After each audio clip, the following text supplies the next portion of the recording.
Hi, everybody. Welcome back. Did you miss us? Today we're going to learn about 5 websites.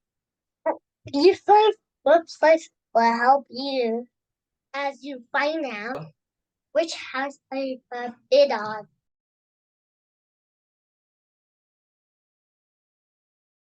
So now that we have narrowed down to the potential houses that we would want, we are going to use specific tools to do a deeper dive to see out of the ones that we identified, which ones have more potential than others. Here are the 5 websites. Number 1, Google Maps. So what we're going to do is that we're going to take any at random, like let's say this one that's in Cleveland, Gary, and that's the zip code. We're just going to put it in Google Maps. And we can see the neighborhood looks pretty good. One of the things as you look at the Google Maps, because some uploads on the Google Maps may be old. How old are they? So the map data is right here on 2024. So these are the latest pictures that the Google people take as at 2024. If you click on that picture right there, it brings you on the actual street view, and you can take a virtual tour around the area, how it looks and everything.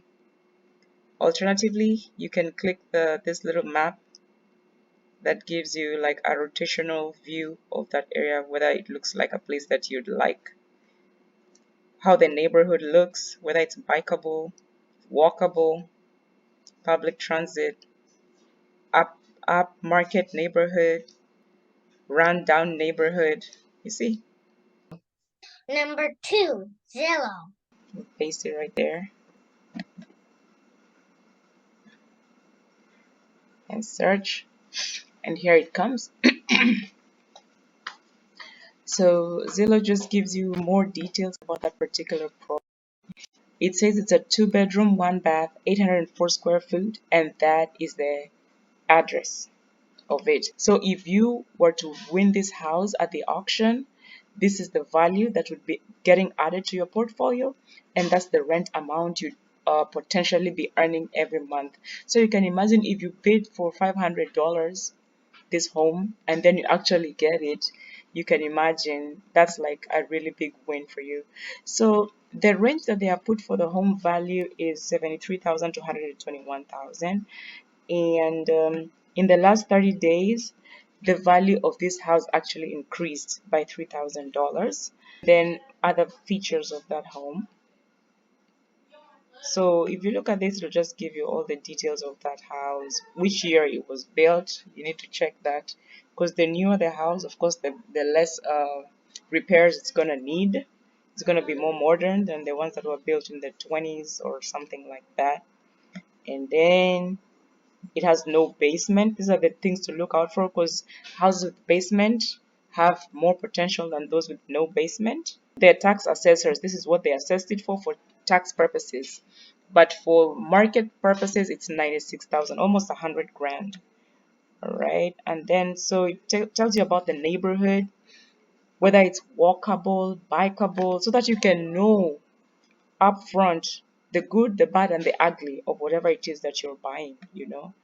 And then what does it say? The nearby schools, you can see the rating of the schools is not that great. There's an elementary school here that has a rating of 2 out of 10. There's a middle school that has a rating of 3 out of 10. And then there's a high school that has a rating of 3 out of 10. So you can tell that the education there might not be the very best, but that's what they have right there. And then of course it tells you what nearby cities are there. There's Chicago, all these kind of cities that are around it. Number 3, Trulia. Trulia is also a real estate website. We'll just paste the address that we need, Gary, Indiana, and see what comes up. All right, the picture is similar. The amount is similar, 2 bedrooms, 1 bath. All right, and it says the potential rent is if you took a mortgage, you'd be paying $642 per month.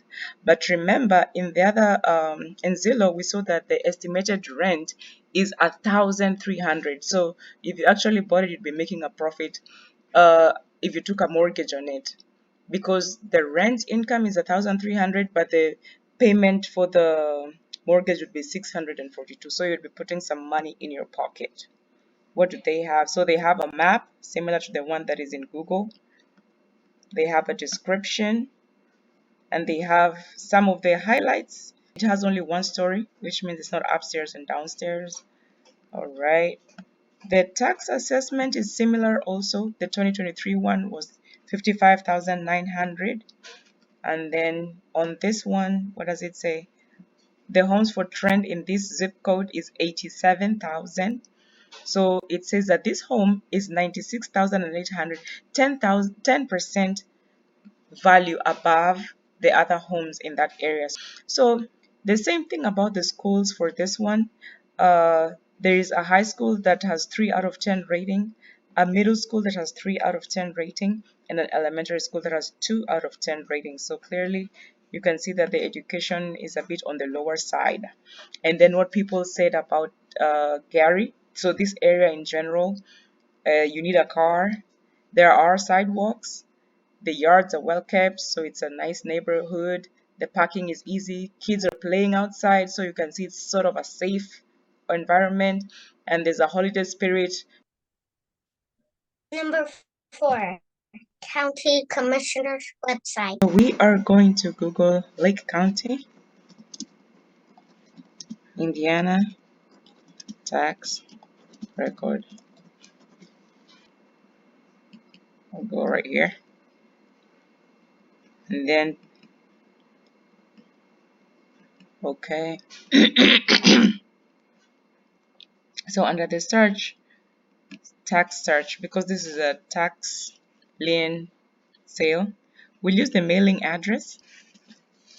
We'll just paste the details right there. West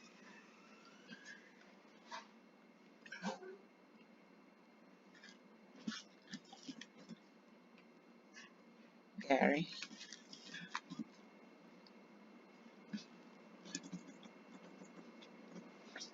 Let's not repeat the details. And there we have the search results.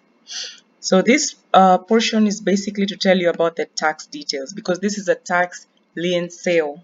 So it's important to know what are the tax details of this property, so that you're not buying a property where you'll have to pay so many back taxes in order to clear it.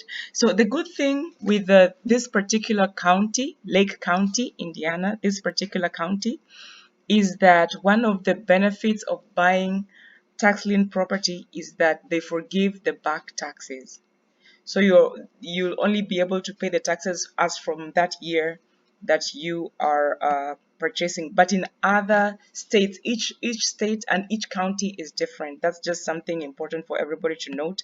So just because the past due taxes are forgiven in this county doesn't mean that in other counties will be forgiven as well. That's why it's important to go and check the tax records.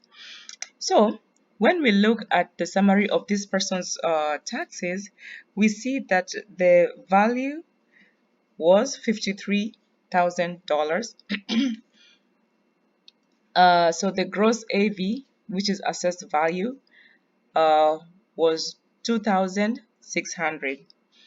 So the 2,600 is the assessed value. And then we can see here the deduction. So the property was valued at 55,600 because they added all this together. But the deduction was 55,600. So the owner of this property, for some reason, qualified for a deduction. So a deduction means that the amount upon which you are supposed to make a tax payment is reduced. So, but this person's deduction is like, it's the whole amount. So the whole amount was reduced, which means at the end of it, the total tax that he's supposed to pay is zero. Because if you're paying taxes on zero, no matter what percent it is, you'll still end up paying zero. So this is a very unique situation. Usually that's not what happens. Usually you'll have a deduction of maybe 1%, 5%, whatever, and then whatever is left over, you have to pay taxes on it. So the property tax cap is what is the maximum amount that someone needs to pay. So this is very important for you to know.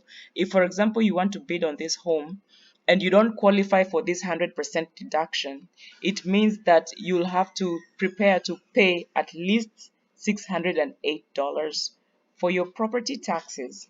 So because the person falls under the 100% deduction, you can see nothing, there's no taxes that was due, except these levies, some other charges that's not really taxes. So, but the total deduction was 55,600. As you can see, the whole amount was deducted. All right, so it was subdivided into two. So usually taxes is paid twice. The first installment is in the spring, the second installment is in the fall. And in the spring, it's around May, and in the fall, it's around November. So that's also something else that everybody needs to know as they are planning to buy property. They should know that this obligation of paying taxes will start falling due to them. Whenever the property is transferred over to you, prepare every spring and every fall to pay your taxes so that you don't become delinquent. Number 5. GIS online. The big reason why it's important to use GIS online can be seen right here. So look at this location address: 1, 2, 3, 4, 5, 6 different location addresses. Oh, maybe 5 up to here. All these 5 location addresses have the exact same mailing like location address: 5914 West 42nd Avenue, 5914 West 42nd Avenue, 5914 West 42nd Avenue. So how will you know which 5914 42nd Avenue you are bidding? The parcel numbers are the ones that are different. When you go to the GIS website, that is when the one that actually pinpoints for you. And the easiest way to go to GIS online, when you have your Excel, just go right here to GIS path. This gives you the path that will take you directly on the GIS online to that particular parcel. The GIS link is that one. So you just copy it and paste it on your search bar and click enter. So it takes you to GIS online and it will open exactly that particular parcel. So you accept. Whenever you accept, it comes up and that is the one. Is there a building on that particular property? So there is no building. So it's just a lot of land. If you could have hit building footprints, they could have shown roofs or if there was a building on here, you could have seen it. If you want to see what are the watersheds, so I guess it is in a watershed area because the whole area has become highlighted. There is this particular arrow that's very important to also look at because it gives you more details about your house or your potential property or lot that you want to bid on. So you can see down here it says that it's a residential vacant platted lot. There's a hyperlink, keep clicking, it'll give you even more details. So if there was a unit, sometimes there's a picture here, sometimes there's no. So a quick look at it will tell you that this land's assessed value is $2,500. There is another hyperlink here. You can open it in a new tab. But meanwhile, you can also look at this information that's here. The hyperlink that you clicked on has another hyperlink. When you click on it, it brings the data page. No access, no utility. So it gives you real information about it so that you can, whenever you're bidding, you know exactly what it is that you're getting.